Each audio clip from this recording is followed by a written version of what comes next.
This is Global Detection Adventures, the podcast.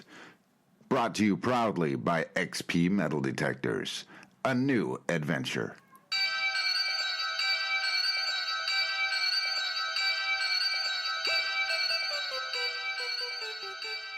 Well, thank you everybody for joining us on another episode of Global Detection Adventures. My name's Lance. I'm sitting in Schweinfurt, Germany, where there's about 4 inches of frost on the ground, and I was tearing through it with my Black Yada Extended Invader this morning.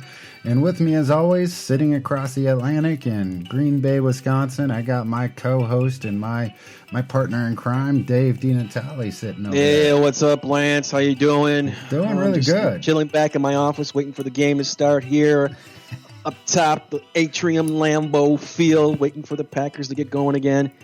But I got to tell you something. I'm feeling really bummed, but actually stoked at the same time. I don't know. Is that stummed? I don't know what I want to call it. Why? What's going on? The temperatures in here in Wisconsin are falling, and now it's snowing outside. And I went out yesterday doing a little detecting, and it looks like it might be my last hunt of the year. So I'm kind of depressed there. But on the other hand, I am stoked because, as a great Buffalo Bills coach once said, and that would be Marv Levy, there's no other place that I'd rather be than right here, right now. Because with us on the Global Detection Adventure podcast, right here, right now, is none other than the tag team duo of George Wyant and Tim Saylor, but you guys probably know them as King George and Ringy, a.k.a. Ringmaster, the boys from the hit TV show Diggers. How you guys doing? And thank you for joining us. Tim, George, are you there? Great to be here. We're here, buddy. We are All here right. and happy to be here. I know really? Tim had a late night, and he's just kind of getting up and moving about. And like George said, he's not married, so he's got that life of a bachelor. But you're out there working in Kansas City right now, George. Is that what's going on down there? Yes, sir. That's right. Well, we're going to start off with a little bit of humble beginnings with you guys.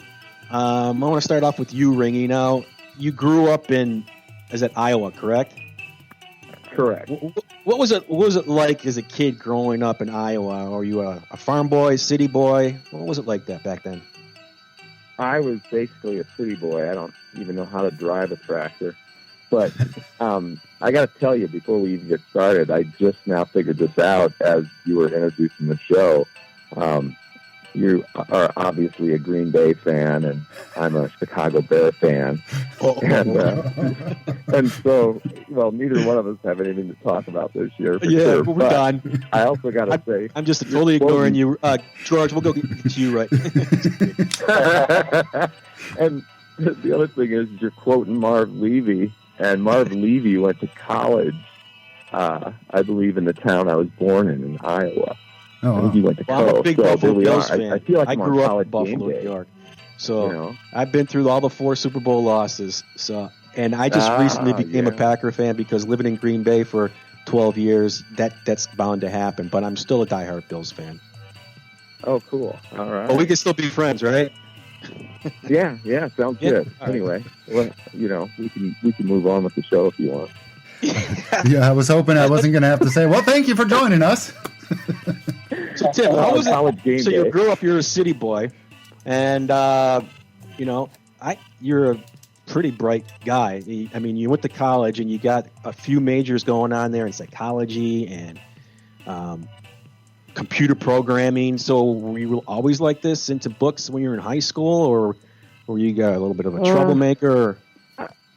I was just, I don't know. I guess I was, I was a pretty good student, I guess. And I just always had a curiosity for everything, and that's part of what even got me into metal detecting. I collected coins. I was a major nerd, But, I collected coins. And then, of course, one day I saw somebody out with a metal detector, and, he's telling me, you can pull silver coins out of the ground with these. And I was like, really? And he goes, there's one right there. Dig right here. There's a silver quarter in this hole. And he had some old machine. I don't even know what it was, but it had no, digital readout or anything. And he knew just by the sound of it, it was a silver quarter. And sure enough, I dug the hole, and I was hooked at that moment. So there you go. No. Yeah. So, how old were you when you got the itch? I mean, when did this happen? Were you in college, in high school? I was, yeah, I think high school.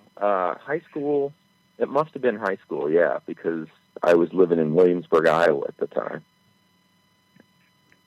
So did you continue, or did you it's a little phase you went through, and then you put it down and you picked it back up, or did you keep on going? Yeah, I definitely put it down. I mean, I got involved.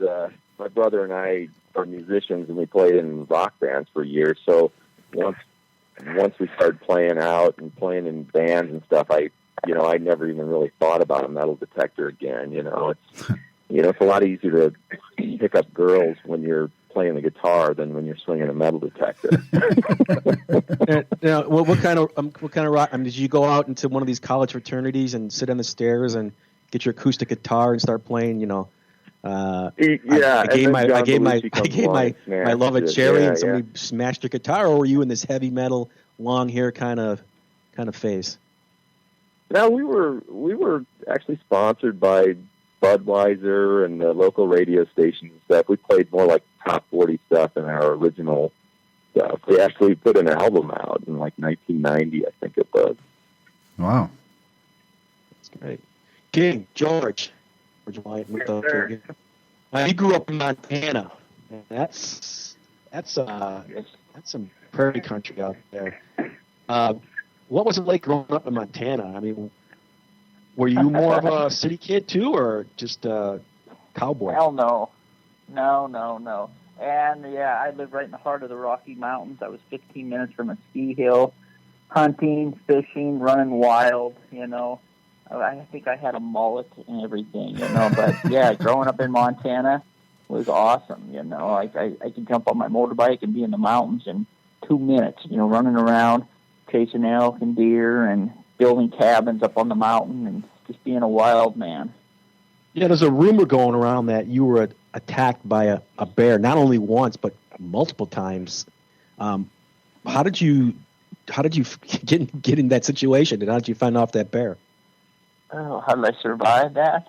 Yeah. Well, it's kind of a long story, and I know this is probably only an hour or two long show, but yeah, I mean, I was bow hunting in the mountains of Montana with my brothers, and actually Tim was there too, and we'd actually set up and we would bugle at bull elk and try to call the bull elk in. But as you're bugling, sounding like an elk, there's a lot of predators out there that feed on elk and deer and stuff, like mountain lion and bear and whatnot and wolves. Well, a bear heard me calling, and it decided it's going to come in and eat an elk, but he came in, and I was standing there. And normally bear will kind of run from you, once they know you're a human. So I just kind of stood up, and I was like, "Come on, God, get out of here," But he didn't get out of there. He came at me at a full charge, and he came at me so fast that kind of, like in football, when something's coming at you real fast, you can kind of jump out of the way and get out of the way. Well, he came at me so fast, I jumped out of the way. I had my backpack laying on the ground, and he was swatting at me, and he hit my backpack, knocked my backpack, ripped it open. There was stuff all over the hill. And then I turned around, and I was facing him, and he was about 2 feet from me.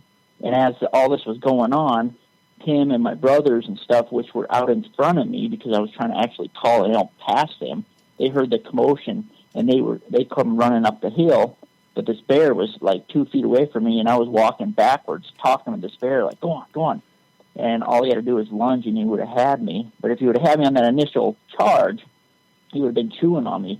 But I think I stayed away from him long enough to where it kind of triggered something in his head where he thought, something ain't right here, and he heard everybody coming. So he spun and he ran down the hill, So, geez. yeah, after I, cleaned my pants out and stuff like that, and we headed back down. Those guys were down the hill. They weren't running from you. They were coming to help you, right? Because you were the slowest guy. Is that what it was? I was actually faster than all of them, but none of them call. See, what we do is we set up people in front, and then we try to call an elk past him, and they're quiet. The elk always comes in, and then it circles downwind, so we just try to surprise him. So the bear actually just came into me. They heard the commotion, and they came up there because, a couple of them had, revolvers and stuff like that, and I didn't have nothing. So, but it worked out. I didn't get killed, so I got to be able to make diggers. Still alive and proof. So you're just pretty much an outdoors guy, and you're not like really a suit and tie guy and going to kind of school guy. I mean, you went right into construction right after high school. You're right into working, and oh yeah, I mean, I would spend my summers on ranches working, haying and fencing and whatnot, and then at school to me it was just kind of an obstacle. I just wanted to get through it. I mean, had I known that what I know now, I'd have went back and probably actually studied. But I went on ranches, and then right when I graduated high school, I went straight into a foundry, and I worked in a foundry for like 8 years, and then I went from there, and I went into a copper mine in Butte, Montana, and I drove heavy equipment. I drove 240-ton haul trucks and bulldozers and skidders and all that stuff, and I was actually there for 17 and a half years until I ran into Tim and our life. Yeah, how did that happen? You got Tim, he's from Iowa, and he's a city boy, and you're a Montana country boy. How did you guys connect? I mean, what happened? It was weird. Yeah. Well, his wife at the time and him, they moved to Montana. They drove through there one time on vacation, and they thought, hey, this is a cool place. And then they had a relative that lived in some valley, so they ended up randomly just moving to Anaconda, Montana, for probably no reason other than Tim likes to ski, and he does like the outdoors, And then his wife at the time met my wife through work, and then my wife made me go to some birthday party for Tim's son, Ian. I didn't know him, but I had my two daughters, so I went there, just so some people would be there. But there was a few other people there. Some guy had Tim cornered over there trying to sell him Amway in the corner, and I was laughing at him. And I kind of thought he was a nerd, And but we talked a little bit, and then I didn't think any more of it. And then I went home, and then my wife was talking to his wife at the time, and Tim was out in the backyard with his old White's metal detector. And he found a couple silver coins, and all I heard my wife say something about a metal detector. I said, who's got a metal detector? She said, well, Susan's wife, or husband, Tim. He's got a metal detector out in the backyard. And he found a couple silver coins. And I'm like, no way. And I'm like, I live in there. I know where all the mining camps are, these old-timers cabins. I was born and raised there my whole life. So I knew everybody in the valley. And I said, hey, let me talk to that guy. And that's our first real connection on metal detecting. Oh, wow. Tim, is that true? Is that everything he's saying? Because I know there's always another side to the story.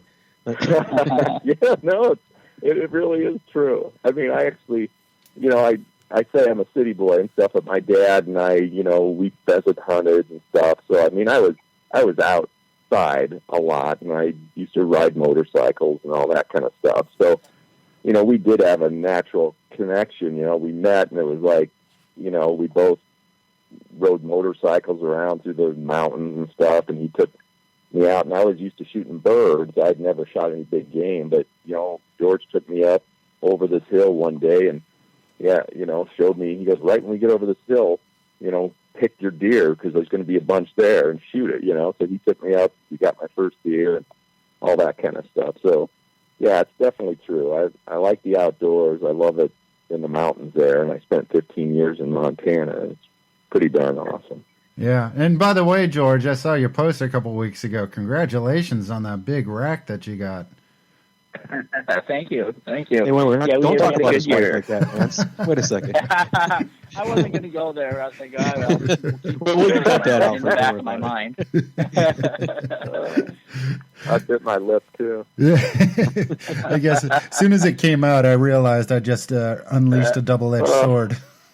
Hey, why don't we take a little break here right now, guys? And when we come back, Lance is going to got a few questions about your humble beginnings and talk about a little bit of the club ATC and things like that. So let's go take a little commercial breaks here right now, and we'll get back to our global detection adventure. We're speaking to the guys from Diggers, King George and Ringy, and we'll be right back after this.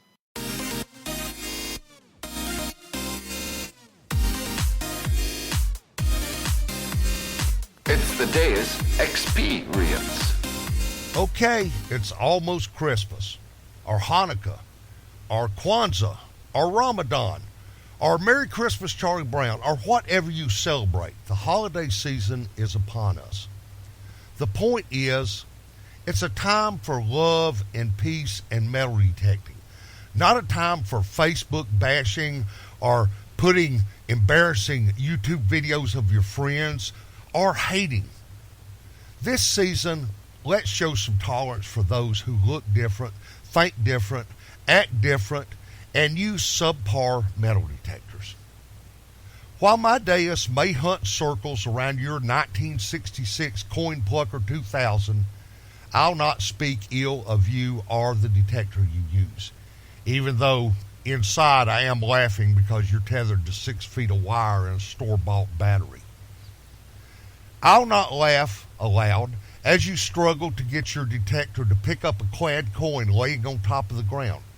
Nor will I rub it in by asking you to dig my targets because they are so deep they require team effort, and obviously you aren't doing any digging of your own. And most certainly I will not post videos on YouTube of you cursing your outdated detector while trying to figure out what knobs actually work and which ones are for show. So let's make this season joyous and happy. And once the season's gone, then I'll post those videos. This is Butch Holcomb of American Digger Magazine, still looking for America. Hey, the show is brought to you by XP Metal Detectors. Head on over to their website, xpmetaldetectors.com, and take a look at their beautiful machines, including the same exact one that Dave and I are using, the XP Deus. I guarantee if you guys switch over, it's not going to be something that you're going to regret ever. So head on over to the XP Metal Detectors website, that's xpmetaldetectors.com, and check out what they got and experience a new adventure. All right, so we're back. With us, we got two of probably the most well-known metal detectors on the planet. We got King George and Ringy, a.k.a. George Wyant and Tim Saylor with us. They're joining us today. And so I thought I'd go ahead. You know, one of the things that anybody who's seen the show, you know, everybody knows you guys as King George or KG and Ringy.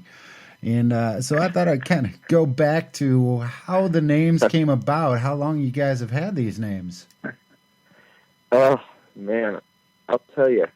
The weird thing is obviously we never even really thought about the future or having a show or anything like this. Back when we got our nicknames, we were just hanging out, metal detecting like everybody, you know. We just go out on the weekends or whenever.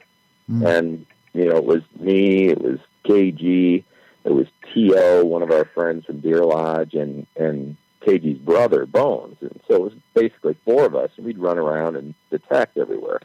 And, you know, when I first met George and we first started, you know, we didn't know what we were doing, and we'd just be out and we'd be finding coins and stuff. And one day he found a silver dollar, and I was just, you know, I was in shock. It's like, I guess it really is possible you can find one, you know, and I thought maybe someday I'd find one too, you know, and it went on, you know, a year or two or whatever, and George found maybe another one.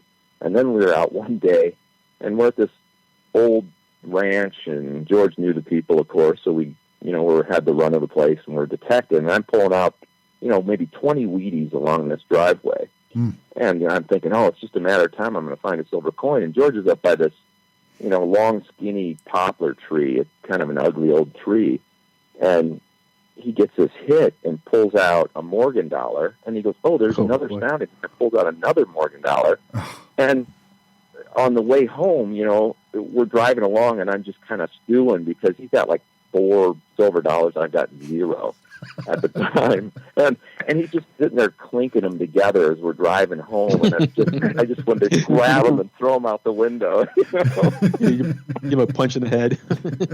Yeah. So, I mean, he found so many silver dollars before any of us found our first one that we were like, hey, you're the king. You know, you're the king of silver dollars. And it just became King George, obviously. And that's how he became KG, because we eventually, over time, had nicknames for our nicknames, you know. And the same goes for me. We would hunt yards or whatever, we'd get permission, and for whatever reason, I was the one that would pull the rings out. And it's like, it was just random, crazy chance. But, you know, I remember there's even one of our original extreme metal detecting videos where I pulled this ring out at this old ranch. It was one of those old kind of Indian trade rings or something. And George, you can hear him in the background. He just, God, he starts cussing, and he's like, find rings. I can't believe it. It was just like almost out of frustration. It's hilarious, you know. But that's how those names developed, and you know, it's kind of the same with T.O., our buddy. We call him T.O. because of Troy Ounce. He used to be a gold hunter until we converted him to, you know, our dark side. Yeah, that's pretty cool. Yeah, now how old was it when you guys actually met for the first time? How long ago approximately was this? Probably about 12 to 15 years ago when I moved to Montana. So let's see, I was there about 15 years. You guys are about so, mid-40s right now, something like that? 40s, early 40s, mid-40s? So it'd be around 30 years old back then? I'd say more like 40-ish. Yeah. I guess. Okay. You know, we're old men, you know. Really? Because you guys look pretty young out there. Yeah. I was going to say that's from running around in the 40s. Yeah, we run around in the mountains. It keeps you young.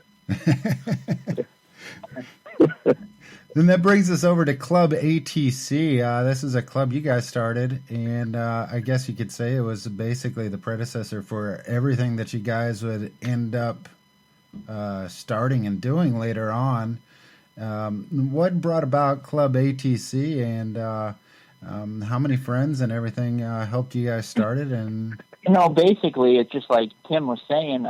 It was the four of us. It was myself, it would be my brother Rick. We call him Bones. Travis Johnson, which is T.O., and then Tim.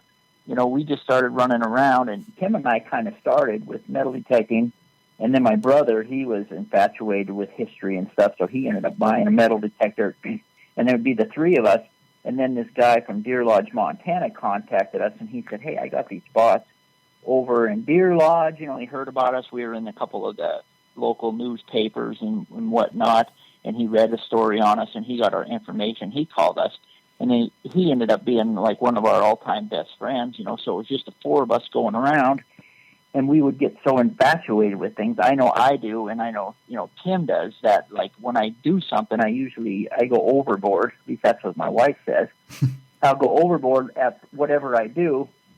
And so Tim and I, you know, and T.O. and Rick, we would run around and we would hit all these places, you know. And we were so infatuated with finding stuff and competing and whatnot, you know. I would get on the internet and I'd look for metal detecting videos and books and whatever. And I got on the internet one time, like YouTube, and I bought this metal detecting DVD, and it was the only one out there that I could find. And I bought it and I watched it. Guy up in Canada, I think it was called Bigot, something like that. And it was really good, you know. But the guy he was kind of, you know, he was kind of dry and boring, you know. After the third coin, it was like, okay, he's going to dig up another coin, you know. So what? So Tim and I, you know, we said, well, let's just form our own company. You know, we talked about it over probably beers and pizza. So we called it, you know, Extreme Metal Detecting. I said, let's just, you know, Tim's got the background, you know, the computer guy. I said, you know, and I know everybody around here. I said, let's just buy a little video camera, handheld one, and we'll just start videoing ourselves. But we'll just get, if we think we got something cool, we'll just yell for the camera, and then we'll get the real excitement, the real action on camera. I said, and maybe, you know, we can make a DVD. You know, Kim knows all that. So we'll make a DVD. I said, maybe we'll sell it on eBay or Amazon or something, and, you know, maybe one of these days we'll make enough money where we can actually buy a metal detector or go on a trip, you know, down south and look for the old stuff. You know, so that's what we did. You know, we formed Anaconda Treasure Company. We bought, you know, we bought a computer and all the software and started filming ourselves, and we made Extreme Metal Detecting 1, EMD1, and then pretty soon we had enough footage. We made 2 and 3. We would release them at the same time, and then pretty soon we had 6. So now we had 6 DVDs out there. Tim wrote a book on metal detecting and our adventures, which is, you know, it's a really good book, you know, and we just started selling them on Amazon and eBay, you know. And so how did the sales go with that? Were they really good? Yeah, sales, yeah. Like, yeah, I mean, I think we sold like 14,000. I mean, that don't sound like much, but you know, when you're trying to do it yourself, it's a lot. You know. Yeah, and in this hobby, that's a good number of people that you've reached. So how did you finance all this? How'd you finance all this? We just financed ourselves. It really wasn't all that expensive. And, I mean, I don't know. I don't think it cost more than, a few $1,000s to get the things printed. And then we just sold them slowly over time, and we actually made enough to take a trip out and detect on the East Coast. And that was really our only goal at the time, was just to make enough money to take a trip once a year and goof around. That was it. And then, so what were you using back then as far as machines? All four of you guys. Garrett GTI 2500.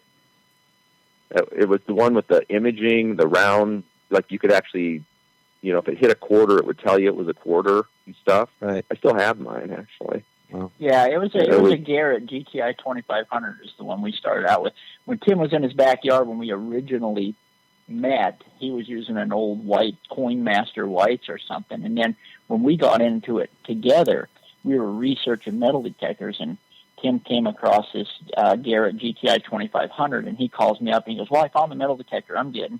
He goes, "It's a GTI 2500. So he goes, "It's $1,000." And I said, "Are you nuts?" I said, "There is no way I'm spending $1,000 for a metal detector. I don't have a lot of money." And he goes, "Well, that's the one I'm getting, so do whatever you want." And I'm like, "Damn it, I can't be outdone."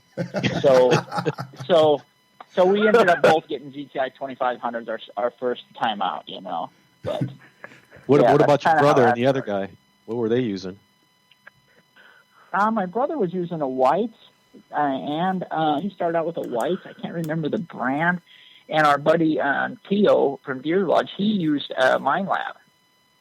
Yeah, so we were all running around, and we're always competing anyway, but we just kind of started with what we had, and once you start, using your metal detector, it's hard to switch because you know it so well. Yeah. So are people are still buying your videos and your ATC T-shirts and hats and things like that? As more of a they're still on our AnacondaTreasure.com website. You can go order them out of there. There's I think the fulfillment house or whatever is in Tennessee or something where they sell our gear and T-shirts and hats and all that kind of stuff. Oh, that's fantastic. But and then on YouTube, on our YouTube channel, Anaconda Treasure, if you go look at our YouTube channel, there's I think 7 videos out there, and a lot of them have clips from those DVDs. And then I think there's even a digger spoof that we did. We did whatever the cameramen told us we could never do, we did in that spoof. We'd chew gum and wear sunglasses and change clothes so the scenes didn't match up right. And, that kind of stuff. All right, well, we know what we do. We want to take a little break here. When we come back, we want to talk about your transition into TV land. So okay. We'll get back to you in a few minutes. I'm Dave D. along with Lance Goolsby, and you're listening to the Global Detection Adventure Podcast, and we're with King George and the Ringmaster from Diggers. And we'll be right back after these words.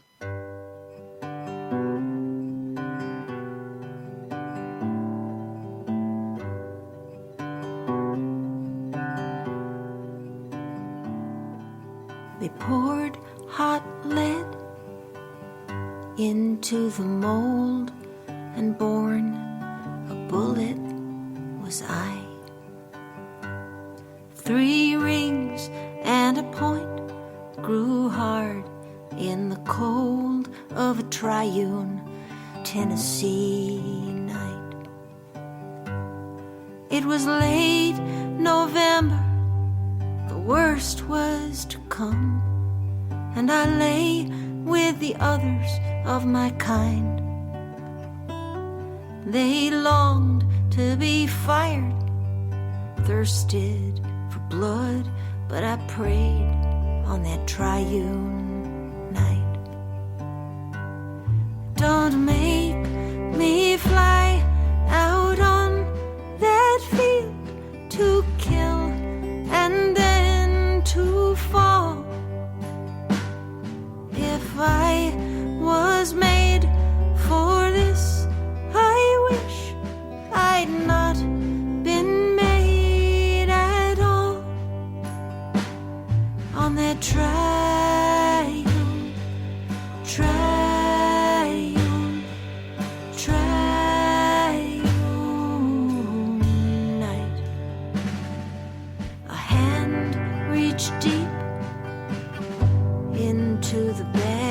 where my brothers and I did rest. He pulled me out, this gentle lad, saying, yes, this one is the best. Into my side he carved a rose, in the other his sweetheart's name. And I heard his prayers fall softly down while I whispered up the same. Don't make me fly out on that field to kill and then to fall. If I was made for this, I wish I'd not been made at all. And when the bugle sounded, he placed his rifle by a tree. Into the battle he ran, holding me in his hand. Then he fell till he was free. Then he let go of me. And the soldier on the other side, the one I would have hid, he died when he was 83, with his family around his bed. And me, I lie in this soft earth for you one day to find my simple rose and the dear sweet name of the one he left behind on that triumph night.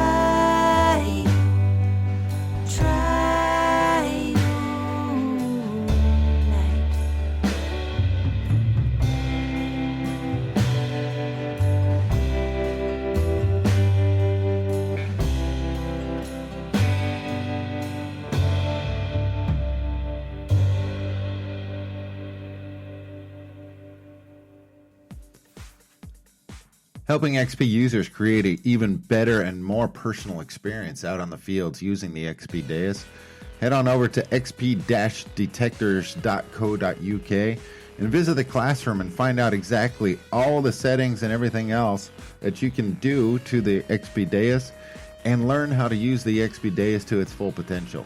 Our buddy XP Gary, he's the one giving a lot of the classes over there, and I guarantee you're going to love it.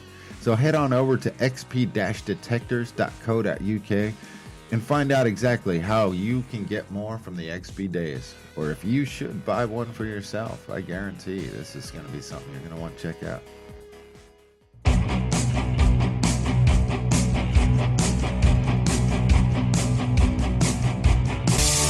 the fox you've been waiting for.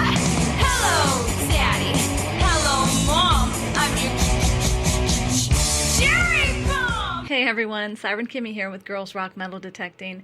Just want to take a second to wish everybody a happy belated Thanksgiving, or as I like to call it, Thanksdigging. I've been out there seeking more and more permissions.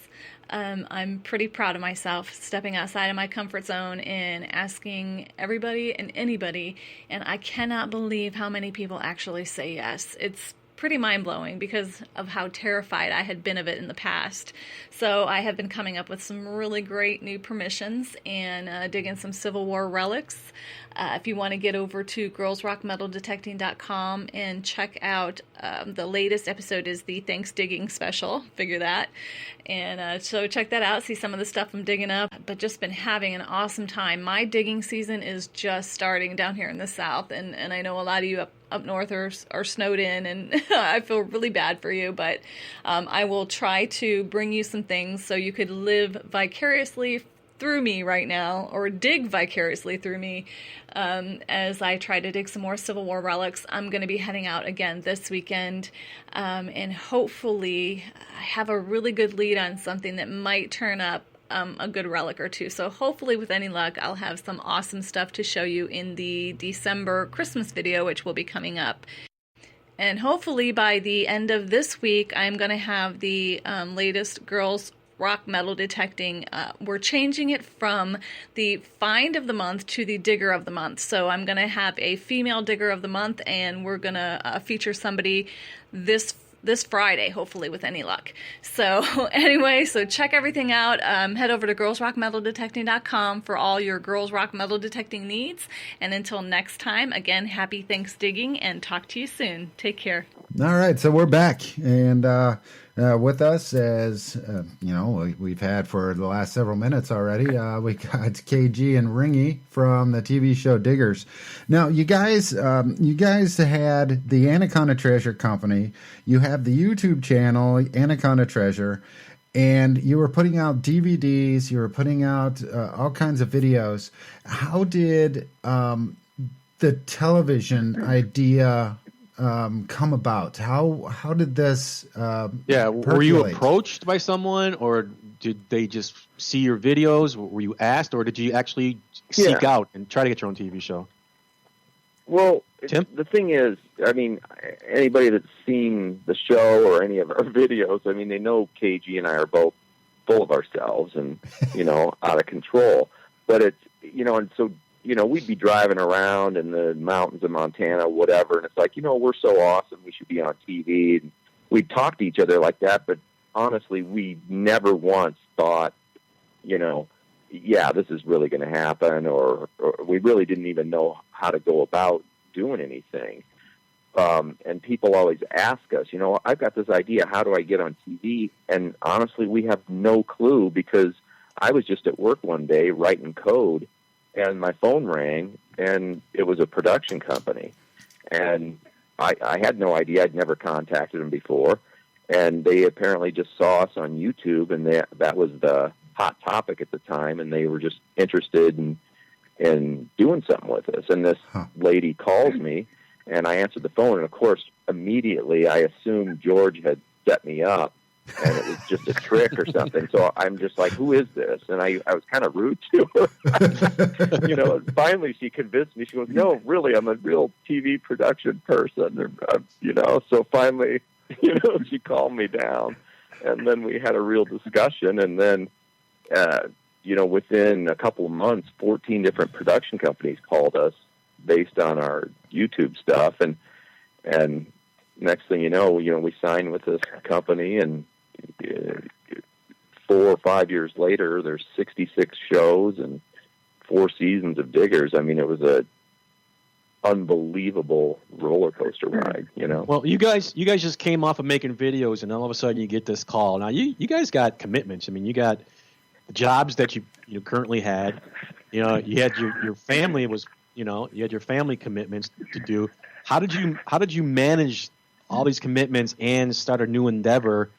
And what was the support of your family like? I mean, were they understanding, or they say, hey, yeah, just go ahead and do what you got to do. Just make sure those bills are paid at the end of the month. I mean, how did all this evolved? Go ahead. It kind of brings back a sort of memory, because it wasn't easy. I mean, I worked in that copper mine for 17 and a half years. I made great money. I had a retirement. I had insurance, My wife was actually working full-time as an RN running an emergency room in our hometown. And I got 2 teenage daughters at home. Everybody that has teenage daughters or boys, they know what that's like. So, we get this call, they want us to, hit the road and start making videos and traveling and not being home. So it was really hard, because the first time they came up, we ended up I had to take a 6-month leave of absence from work. Luckily, the people that I worked for, Montana Resources in Anaconda, or in Butte, Montana, the guy, he was a big fan of what I was trying to do. So So they actually gave me a 6-month leave of absence, and we went out and we filmed, I believe, 18 shows in 6 months. Oh, wow. And that was brutal because we were literally gone a month right out of the gate. I mean, first time we were gone, and then we came back for 4 days, and we were gone another month. So that didn't go over too well at home. No. Yeah. I bet. Yeah, it So was very- Tim, I mean, yeah, it you was very had other difficult, guys in your but- group. I mean, George, you had your brother, and there was another guy involved. T.O., in that. Travis. What was their feelings like when, why you two? Why not us? Why can't we be? Was there like a animosity? Was there the band was Absolutely. breaking They up? I mean, hated what us. was the feeling They like? still hate us. No.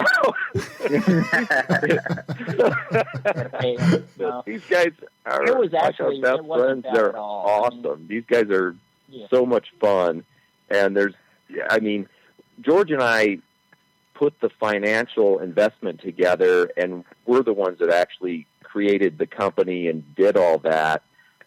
They went out detecting with us and stuff, but they, at the time, I don't know if T.O. was even around when we first started the company and all that. So, it was basically George and I had the idea, we put it together, and it rolled into that. And then, T.O. and Bones, Bones was actually in one episode, and T.O. was in, I think, 2 episodes of Diggers. So they actually did make appearances. So they came with you like when you guys were filming, but the cameras weren't on them, but they were allowed to detect with you guys at the same time. No, they didn't get to detect with No, us. They didn't detect with us. They were like my brother. He was one of the professionals at the end who picked the best, prize and all that. And with my brother Rick and Tio, I mean, the way my brother's an iron worker and all that. And like Tim said, I mean, we set up all the funding. We got the tax ID. This was our idea. And their situations in their life, they would have never, ever been able to do what we had to do at the time. So they're totally understanding, I mean, when we go back to Montana, heck, we're out detecting like we used to anyway, so it don't matter. Oh, wow. That's great. Yeah, that's fantastic. It's always good having some really great and understanding friends and family like that. Yeah, it's definitely a big part of being in the show business. Now, you guys, right now, you guys are sponsored by Garrett Detectors. Were you sponsored by them prior to that in ATC, or they just came on board with the production of Diggers? Yeah. We've actually had a relationship with them, twice as long as we've been on TV. Right when George and I first put out that Extreme Metal Detecting 1, there was a lot of crazy things in it that most people never did. That was our whole goal, was to be different than everybody else. And we just let our natural personalities kind of take over. And sometimes, like, George would try to rein me in, and I'd have to rein him in sometimes. It's like, we can't actually put some of this stuff on video. It's got a little crazy, And so, we got put together that first, EMD1 cut, and it was like, I think 45 minutes long. And we were getting ready to publish it and stuff, and it's like we're using all these Garrett machines, and I'm thinking, I wonder if we're going to get sued by Garrett because, we're a little out of control. And so I actually composed a letter to Garrett, and wrote to Vaughn Garrett, the president, and he wrote back. I just said, look, we have this video. Here's a copy of it. We want to publish it, but we just want to make sure you're okay with it. We're using your machines. And I know that once you buy the machine, it's yours, and, it probably would have been okay even if I didn't ask permission, but I just thought it's the right thing to do. And so I sent him a letter, and a couple days later, I guess, or a week or so, I kind of forgot about it. And he calls me on the phone. I'm at work, and the phone rings, and it's Vaughn Garrett. He goes, not only are we going to, allow you to do that, we're going to send you a few things and encourage you to keep doing this. And that was the start of what's been, over 10 years of a relationship with them, where we've even, when the AT Gold came out, we got to test the prototypes in Idaho, and that's kind of what hooked us on those machines. We were, at first I wasn't even sure about it, but, we used those things in the mountains there for a while, and it's like, wow, these are pretty awesome. Still use them today. So you guys are using the AT Pro, probably the AT Pro, the AT Gold.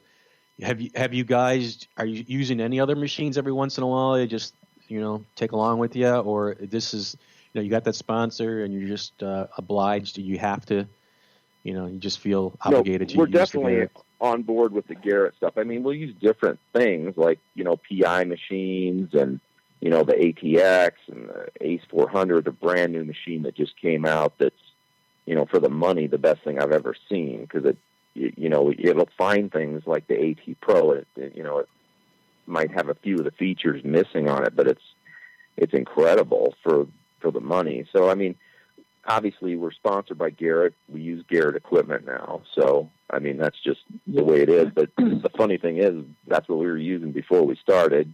So we never really switched, Yeah.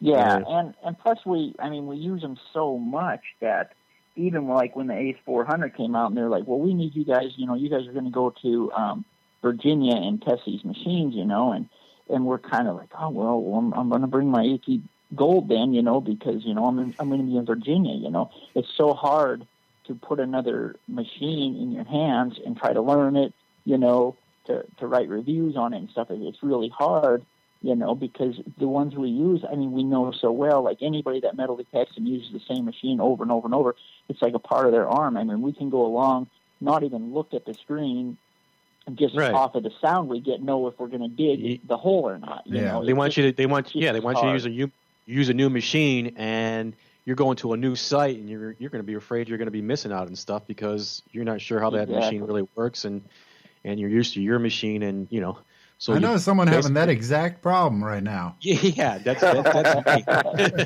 That's me. They're trying to get me going on the XP Deus, and I've been practicing with that. But I'm always a whites guy. I was using the V3i for the last 3 years, and I know that at the back of my hand. And to try to go with the Deus, it's fun.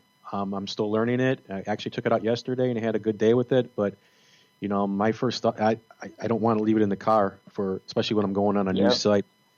But let's go through the day-to-day operations. Now, it's show business is no business like show business, they say, but it's hard. Now, so you're going from to the show, the Digger show. Now, how many hours do you have to put in to actually get an episode in there? And do you get paid by the hours you put in, or do you get paid by a finished episode? Tim or George, anyone? You want Tim, that are one? you there? You want to get that? Tim? Okay, I'll take it. I don't know what he's doing over there. The Tim was in the bathroom. Sorry, guys. Yeah. So this is, it's a good question. I mean, very few people, they just think, they've got it made. They get to travel the world for free and detect. I mean, it's the dream come true, and it is, believe me. And we know every day, how lucky we are to have been chosen for that and to, get to represent Garrett and the detecting world and stuff. And, there's a lot of people that are probably better detectorists or, better historians and all that. But as you know, I mean, it's television. And they just needed people that were good on camera and, we're pretty darn good at what we do. So, I mean, it's, when we first came together, got the first few shows out, everybody thought we were just actors. And, it's like, it wasn't until, this is kind of a weird part of the story, but it wasn't until after Diggers and we started doing rallies in Europe and all this kind of stuff and meeting people and detecting with them that they realized that, they actually do know what they're doing. Yeah. We do know how to detect. You know what I'm saying? Yeah. But to answer your question about the hours, it would take about a week for us to go out on the road and actually film one episode. And then you got months of preparation, setting up all the permissions and all that, which National Geographic did. And then all the post-production in the production company's offices and months of graphics work and all that. So, the week that we put in to get 22 minutes is pretty brutal, but then you also have to have all these other months of work going into that 22 minutes. So it's kind of crazy, really. And, it really is. Right when we came out, there was another thing, there was a few other copycat shows and stuff. And, they're all finding $50,000 a week and supporting themselves. And I'm looking at George, it's like, we're finding like $5 a week. I don't know how we're going to compete with that. I know one of the shows you're talking about. What we found was actually what we really found, And right. Well, they should be farmers, right? Because they're planting a lot, right? Yeah, exactly. And it's like Kim was saying, sorry, Kim. Go for it, Cage. Okay. I was going to say, like Tim was saying, we're going out there for a week straight to make a 22-minute episode. We're getting up when the sun comes up, and we're out there all day long. And a lot of times, they won't be filming every hole, obviously. And we dig thousands and thousands of holes, so we have to find something. That's the beauty of our show is we have to find something before there's even a show. Yeah. So we'll go out there, and they'll say, well, you guys go out there. They'll have like 5 places lined up before we ever get there. So we'll go to one spot, and we'll be searching, and we could tell, if you're digging up, an aluminum can at, a foot down, the ground's been disturbed, and there's no chance you're going to find a Civil War bullet or something unless it's been killed or something.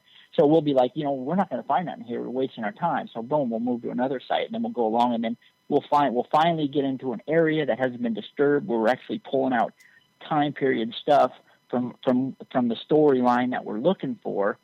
And then once we get into a hot area, sometimes they'll bring the cameras out and they'll film us live. But a lot of times, we couldn't do that because, they would have so much footage. There's no way that they could do it. So once we'd find a hot area, or if we think we'd have something good, or if it was in a dark place and it wasn't pretty, we might even take the item and move it a little bit and put it so that it's TV friendly. So yeah, it's a lot of work. And some days, we don't even want to be out there, if you can believe that. We've been metal detecting for 3 weeks straight, every day. It sounds like a dream, but sometimes you're in spots, you're not going to find much. It's 110 degrees. You're dying of heat stroke. You got rashes. Tim gets poison ivy. We got ticks. We got snakes. We have bugs, and we're crawling around underneath porches and houses and stuff like that. And some days I'm just like looking at Tim like, God, this really sucked today. So, we get our butts kicked out there a lot. But a lot of times what we find too, sometimes it looks like we always find what we're looking for, but sometimes, they'll have a complete storyline written out and say, okay, this is what we're going for.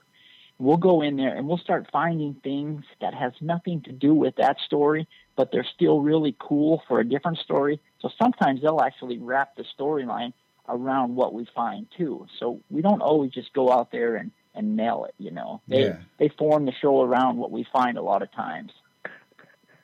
That's crazy. Yeah, I can understand how that could be stressful. You guys are sitting out there, you're metal detecting 6-8 hours a day for 2-3 weeks at a time, or however long it is. I guarantee you had to make sure that they made sure that there was a bar attached to the hotel where you guys are staying at. There were several. Yeah. I might have had 1 or 2 beers over those 4 years. Man.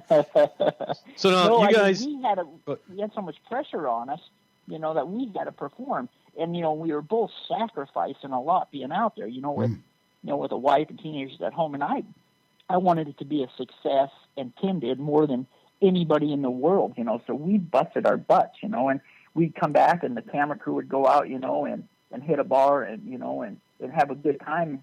A lot of times we'd get a pizza or something, and I'd go to my room because I was just sick of everybody, and I would just eat a pizza, and I would call home, and talk to the wife and whatnot. But we were really focused the entire time, because we wanted it to be a success. Yeah. You guys were under contract. So did they pay based on episodes or the actual time you put in, or yeah? So you had to finish an episode. Per episode. You get paid for that episode, no matter how many hours you put in. For a season, Yeah. Yeah. So yeah, they would tell us. They would say, we would get paid per episode. Like one year we did 18 episodes, and we got X amount of dollars for that. And then 1 year, we thought we were going to be, getting off easy with like 16 episodes, and we ended up doing 28 shows in 1 year, and that was brutal. They basically got 2 seasons out of us in 1 year, because it was doing so well and demand was there. I mean, the viewers, and it was like the #1 rated show, and on Net Geo and stuff. So we had a lot of pressure on us, but yeah, usually by episode. Yeah. Now to go back to the family life, both of you having the kids, were they, prancing around school, going, "Yeah, that's my dad on TV" and everything? Were they proud of you guys? I'd have to say George's kids probably were a little more like that. My son was like, he didn't want me to be anywhere near the school because he was afraid people would find out who I was and stuff. And so I would always tease him and say, I'm going to contact the principal and see if I can give a speech at your school or something, just to make him freak out. Yeah, I guess that's the difference between boys and girls. Yeah. All right, now we talked about my daughters were excited too. I mean, they really were.